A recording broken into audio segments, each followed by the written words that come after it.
with good and decent intentions to vote for this resolution. If Adam Schiff has a shred of human decency left, he would resign from Congress in disgrace. His tombstone. Gentleman's recognized. One of my colleagues says, "We will hold members accountable." You are the party of George Santos. Who are you holding accountable? The guy is an alleged and acknowledged liar and indicted, and you protect him every day. Don't lecture us with your projection and your defense of Donald Trump. It's pathetic, and it's beneath you, and it's beneath this body, and I yield back. You want to talk about collusion?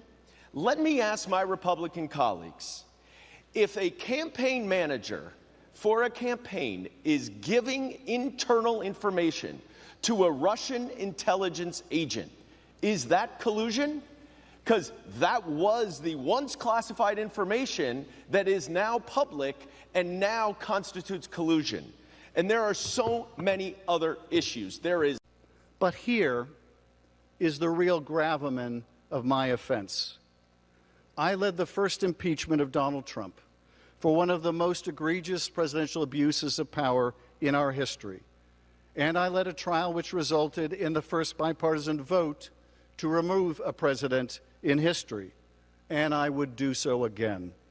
I warned that if Trump was not held accountable, he would go on to try to cheat in even worse ways in the next election, and he did, inciting a violent attack on this very Capitol.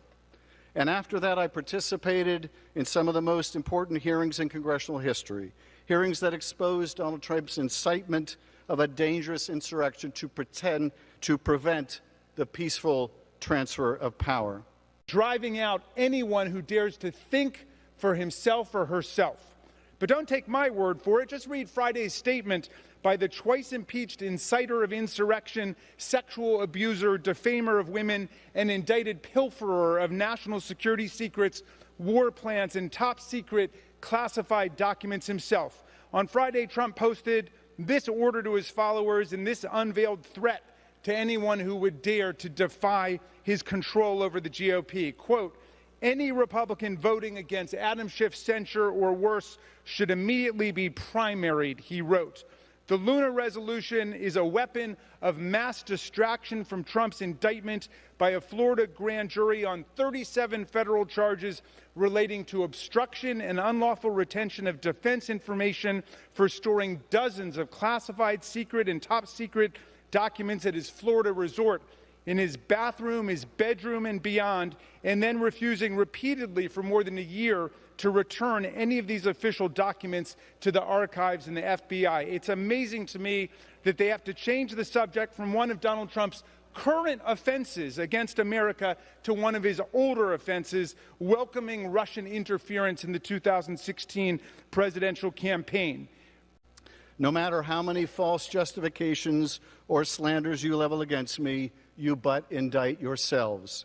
As Liz Cheney said, there will come a day when Donald Trump is gone, but your dishonor will remain. This resolution attacks me for initiating an investigation into Trump campaign solicitation and acceptance of Russian help in the 2016 election, even though the investigation was first led not by me, but by a Republican chairman. It would hold that when you give internal campaign polling data and your polling data to a Russian intelligence operative, while Russian intelligence is helping your campaign, as Trump's campaign chairman did, that you must not call that collusion, though that is its proper name, as the country well knows. It would fine me for the costs of the critically important Mueller investigation into Trump's misconduct, even though the special counsel was appointed by Trump's own attorney general. It would reprimand me over a flawed FISA application as if I were its author or I was the director of the FBI, and over flaws only discovered years later and by the Inspector General, not Mr. Durham. In short, it would accuse me of omnipotence, the leader of some vast deep state conspiracy, and of course, it is nonsense. Recognized. To my Republican colleagues who introduced this resolution, I thank you. You honor me with your enmity. You flatter me with this falsehood. You who are the authors of a big lie about the last election must condemn the truth-tellers, and I stand proudly before you. Your words tell me that I have been effective in the defense of our democracy, and I am grateful. And yet this false and defamatory resolution comes at a considerable cost to the country and to the Congress. At a moment when millions of people in our home state of California are unable to find a place to live or afford a place to live, Speaker McCarthy chooses to occupy the resources of Congress for 2 straight weeks on this hollow sop to the MAGA crowd. He offers nothing to those who are homeless or addicted to opioids or to millions of college students mired in debt, but this paltry distraction. Donald Trump is under indictment for actions that jeopardize our national security, and McCarthy would spend the nation's time on petty political payback, thinking he can censure or fine Trump's opposition into submission. But I will not yield, not 1 inch. The cost to the Speaker's delinquency is high, but the cost to Congress of this frivolous and yet dangerous resolution may be even higher, as it represents another serious abuse of power. Donald Trump has threatened that any of you that defy him and vote against this partisan resolution will be met by a primary challenge. And he calls for my imprisonment. If a transient majority can punish and attempt to silence members who hold a corrupt president to account, there is no telling what further corruption of office will follow. And I say this to Speaker McCarthy and others who wish to gratify Donald Trump with this act of subservience or bend to his demands. Try as you might to expel me from Congress or silence me with a $16 million fine, you will not succeed. You might as well make it $160 million. You will never deter me from doing my duty. He displayed a graphic of a text message which cut a sentence in half, and eliminated the final 2 paragraphs of a detailed legal summary that were contained in the original text message. He did this to peddle more lies to the American people and perpetuate the fake narrative that January 6th was an insurrection, and it was not. And now Adam Schiff is running for Senate. Gentlewoman yields to... Thank you. How much time? 1 minute. 1 more minute. 1 more minute. Gentlewoman's recognized. Thank you. And now Adam Schiff is running for Senate in California.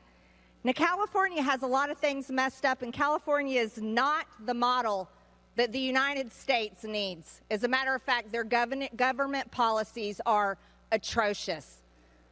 So if California decides to send Adam Schiff to Senate, they will be sending a proven liar, and that's what he's aiming to do. Raise money off of being a liar and running for Senate.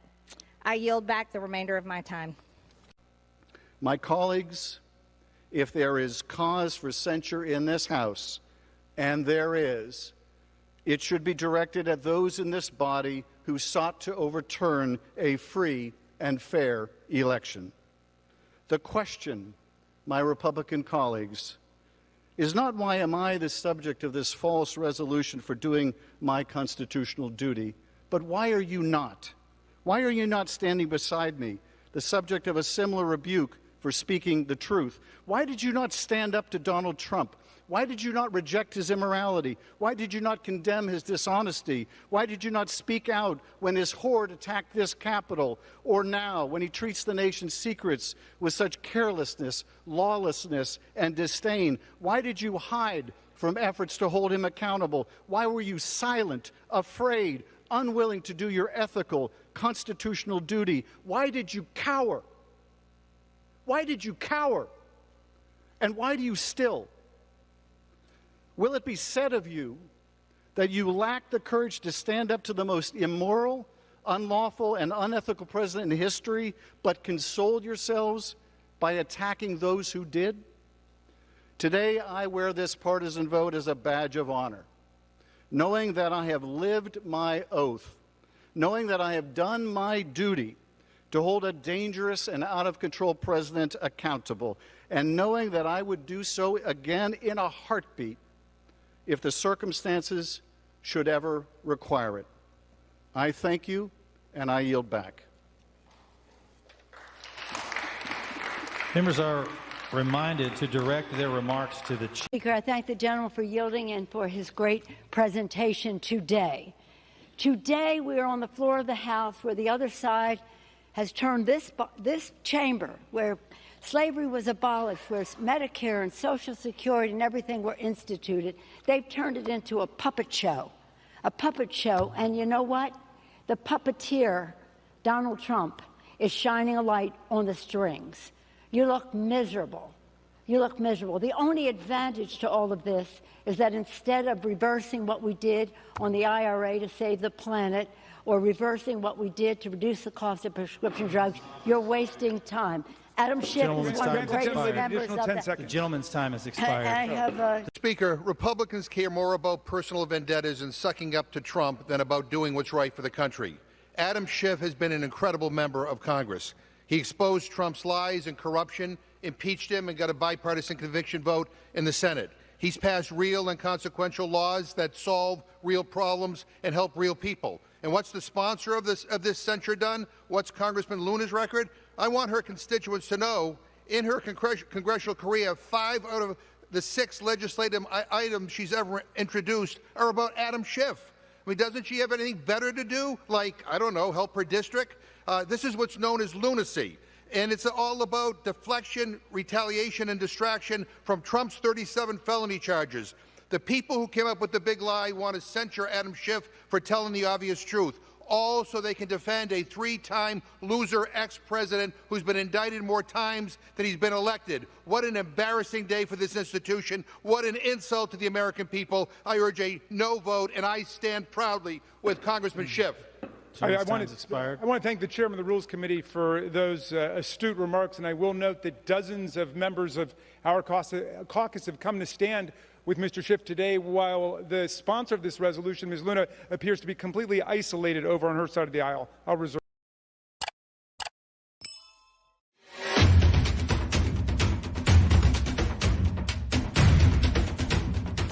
I can't even begin to. Did you know?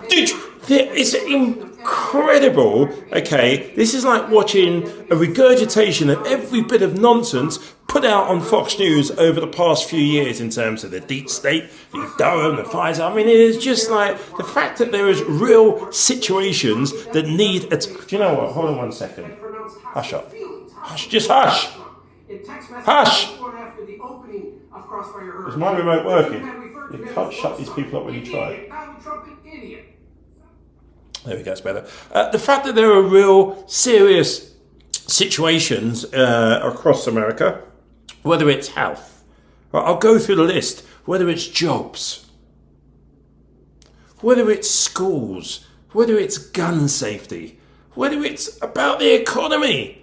These are real basic situations that instead you have representatives who are just spouting out garbage. I missed Durham report, I can't even be bothered to go into it. You know, just to get a soundbite that can be chopped into a clip and pushed out on blue tick Twitter, or Fox News, OAN, Newsmax, where they're like bring in some talking head, they'll play the clip, they'll bring in the representative, and it goes round and round and round. This is just really the worst of the worst on display. You look at other countries who maybe supposedly don't have such a, how should we say, sophisticated political setup. And they'll be watching this thinking, why is this going on? First of all, when was Hillary Clinton president? Just asking. No. But why is this whole thing, every other word is about the Clintons and Hillary Clinton, they have nothing. Now, it wouldn't matter if this was just like a fringe meeting or something, a CESPAC or whatever it is when they get together, but this is a full-on, paid-for government hearing.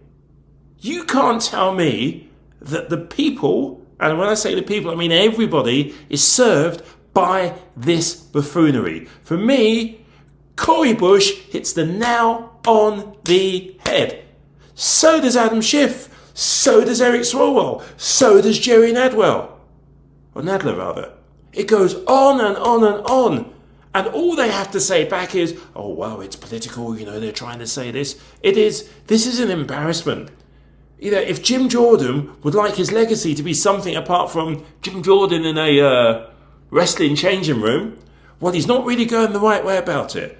Because I get the idea of Jim Jordan's whole legacy is to let the world know that he shoved his head right up the anal passage of former guy and then speaks all the caca and shit that he says. Why they are laying down in the roads, we literally pummeled left, right and centre for a guy that really, when push comes to shove, let's face it, if former guy was facing going to jail or saying, Jim Jordan, nothing to do with me, I hardly know him, do you really think Jim Jordan and the rest of them that literally slavish everything, like a hungry dog?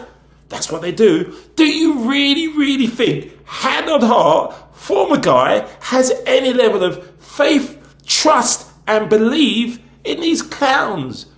No.